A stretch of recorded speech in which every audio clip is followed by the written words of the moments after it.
Good morning. I'm Harley Schlanger from the LaRouche Organization with your daily update for May 7th, 2021. I want to begin with two short news items, and then I'm going to go into the Friday questions.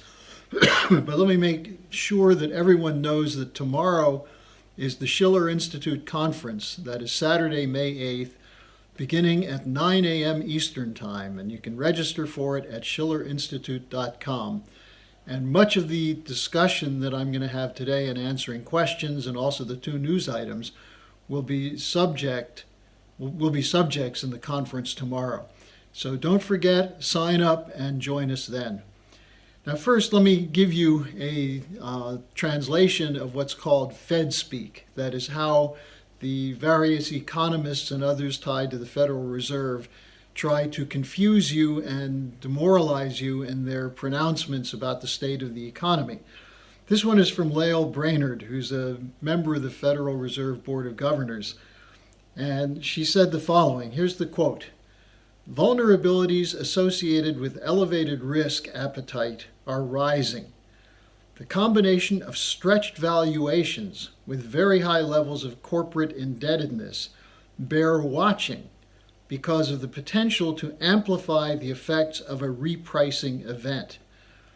In other words, she's saying, what is elevated risk appetite? Well, swindlers involved in investments, because there's so much debt, they have to keep going to the most risky investments to get the highest rate of return. But that means taking on more risk. Now, that pushes a bubble. This stretched valuations is a reference to a bubble, but the stock bubble, corporate bubble, and so on, corporate bond bubble. But these are occurring at a moment of very high levels of corporate indebtedness. In other words, there's already a huge amount of debt. So it says that this has the potential to amplify the effects of a repricing event. What's a repricing event? A crash. So she's warning of a stock and bond and debt bubble, which is pushing investors to look for the highest risk investments they can find to get the greatest return, which is putting us on the verge of a collapse of the bubble. So that's Fed speak. Now, secondly, on the strategic crisis, we've been talking a lot about the dangers of nuclear war, and some people are still saying, well, this sounds crazy. No one's really talking about nuclear war. Well, let's take an article from yesterday's Asia Times by Stephen Bryan, a longtime operative of the neocons. He got his start with Senator Henry Jackson, along with the Prince of Darkness, Richard Pearl, one of the prominent PNAC figures in the George W. Bush administration. Bryan has an article titled "The Case for Restoring U.S. Nukes in East Asia." And he says that we face a strategic disadvantage to the Chinese military, especially since we've removed many of the nuclear weapons that were deployed in South Korea, Japan, and elsewhere. And so he's making the argument that we need to put more nukes back into East Asia. This at a point where people like Admiral Richard, the Stratcom, outgoing Stratcom leader, the Indo-Pacific generals, and others are all saying that we have to come up with a new battle plan, because if we go to war now, we'll lose. How about diplomacy? Now, let's take on the questions. First one, person somewhat, the question is an obvious one. How do we expose the City of London and Wall Street as the cause of these crises when most people don't know how these happen? There's only one way. We have to educate people who are willing to be educated. And right now, there are more people who are asking questions. How did we get into this crisis? What's the cause of this? And how do we get out of it? As a result, the ideas of Lyndon LaRouche when it comes to economics, of the importance of regulated banking, of Hamiltonian credit system, the idea of investment in new platforms of infrastructure with emphasis on the frontiers of technology, these are obvious from American history. They've always worked. Who blocks them? Who's opposing them? Well, Glass-Steagall was repealed by Wall Street interests working through both parties. We have a Federal Reserve instead of a Hamiltonian credit bank because the private banks have so much power, especially with politicians. There's a collapsing infrastructure because they won't invest because they say it increases the debt, when in fact improving infrastructure cheapens the cost of production, increases productivity, and adds to the value added of the productive process. And investment in new technologies, how are you going to create the potential for the future? Now, what's obvious then is who's standing in the way of this. Those people who have made their fortune by creating bubbles, by creating new financial instruments rather than investing in physical economy. So I think what we have to do is just go out and educate people, and there's plenty of material on the LaRouche organization website where you can get updated information on what's really going on with the economy, who's behind it, and the interrelationship between these banking networks of financial oligarchs and those who are making the decisions of war and peace and investment. Now, somewhat along the same lines was the question, we know that Wall Street and the City of London are pushing the Green New Deal and the Great Reset, but what about China? At the Earth Day Summit, China made a commitment to achieve carbon neutrality by 2060. So what's your assessment of this? Well, the Chinese are addressing a pollution problem in China, but they're not addressing it at the expense of future population growth. The Chinese are in fact encouraging population growth.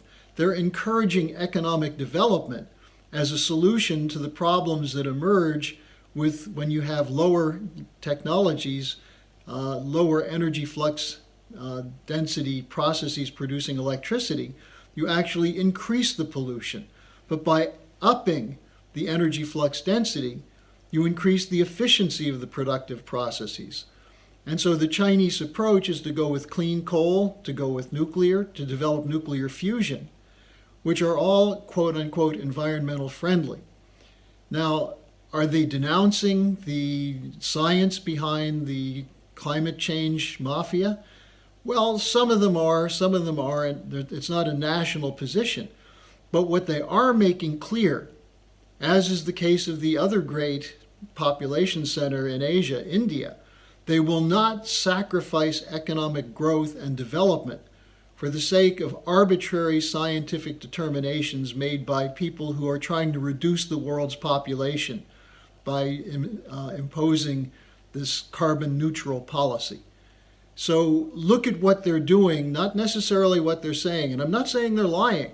I'm saying they have a different approach to addressing these problems, which is much more in line with the approach of Lyndon LaRouche by increasing the energy flux density of your power processes as a means of economic growth and also cleaner environment. Now, the next question, how do you emphasize similarities rather than differences in populations? Well, there are a couple of points I could make on this, but one of them is, where do these differences come from? Well, this is the whole policy of British geopolitics. British geopolitics was designed to heighten the differences, the ethnic, the tribal, the religious, the racial differences in populations, to turn them against each other in a divide and conquer strategy. That was clear through the whole 20th century, which led to two devastating world wars. Now, what do we have in the US in politics today? The same kind of thing on a more local level. It's called identity politics.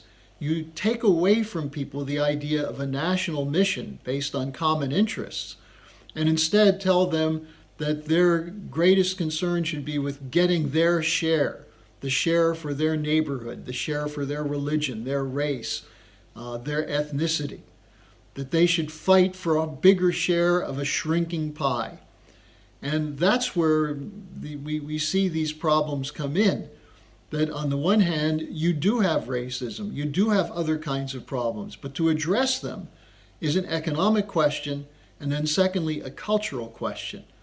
But if you don't address them, then you have a breakdown of civilization and society.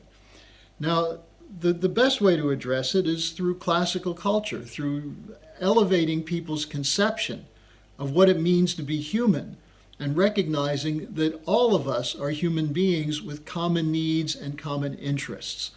This is the role of statecraft, and classical culture should be informing the people who are running countries, the people who are making decisions. Instead of operating on private interests, private greed, my needs, you elevate people to recognize that as human beings, we all have certain needs in common, and those can best be met by ensuring that all human beings have those needs met. Now, when I talk about this question of classical culture, I'm going to take an example of an absolutely beautiful, eloquent speech, which is clearly prepared with a classical framework in mind, given by John F. Kennedy on June 10, 1963, at the commencement at American University, where he was arguing in favor of the nuclear test ban treaty not too long after the world nearly was plunged into World War III nuclear war over Cuba, the Cuban Missile Crisis, in October 1962. So 8 months later, he's speaking at American University. And he starts out by talking about what kind of peace do I mean? And what kind of peace do we seek? Not a Pax Americana enforced on the world by American weapons of war. Not the peace of the grave or the security of the slave. I'm talking about genuine peace, the kind of peace that makes life on earth worth living, the kind that enables men and nations to grow and to hope and to build a better life for their children. Not merely peace for Americans, but peace for all men and women. Not merely peace in our time, but peace in all time. I speak of peace because of the new face of war. Total war makes no sense in an age where great powers can maintain a large and relatively invulnerable nuclear force and refuse to surrender without resort to those forces. So he's making clear that we're facing an existential crisis in mankind, but that his idea of peace is not the unilateralism that we see today with the so-called rules-based order of the crowd around Obama, the British grouping, what Blinken speaks of all the time, the so-called rules-based order. That's an American-imposed view, as opposed to what he says, one that's not enforced on the world by American weapons of war. Also, the idea of not the peace of the grave, that's probably a reference to something that Schiller once said. I believe it was in Don Carlos, but I can't remember for sure right now. Now then he makes another very important point regarding Russia. He says, as Americans, we find communism profoundly repugnant as a negation of personal freedom and dignity. But we can still hail the Russian people for their many achievements in science and space, in economic and industrial growth, in culture, in acts of courage. Among the many traits the people of our two countries have in common, he said, none is stronger than our mutual abhorrence of war. Almost unique among the major world powers, we have never been at war with each other, and no nation in the history of battle ever suffered more than the Soviet Union in the Second World War. I'm pointing this out in particular because May 9th is celebrated in Russia as Victory Day, and we just had last week the commemoration of the gathering at the Elbe at the end of World War II, when Soviet soldiers and American soldiers met and toasted their victory and pledged to have peace. This is an idea from the World War II generation, that the US and Russia could continue as allies. And even at the height of the Cold War, where we nearly had a nuclear war with Russia, with the Soviet Union, Kennedy praises Russia as a nation and as a culture, as one which has been an American ally, and raises the whole question of the suffering, the extra burden the Russian people paid in order to defeat the Nazis in World War II. Something we should remember because in the United States, we don't celebrate Victory Day the same way they do in Russia, and I think we should. Now, finally, toward the end of the speech, he makes a comment which gets to the question that was asked: how do we appeal to the common in all of us as opposed to the differences? Kennedy said, "So let us not be blind to our differences, but let us also direct attention to our common interests and the means by which those differences can be resolved. And if we cannot end our differences now, at least we can help make the world safe for diversity. For in the final analysis, our most basic common link is that we all inhabit this small planet. We all breathe the same air. We all cherish our children's futures. And we are all mortal." I think these words are the best way I can answer that question, because it shows a statesman applying principles of classical ideas to statecraft in moving toward a new era of peace or potential peace.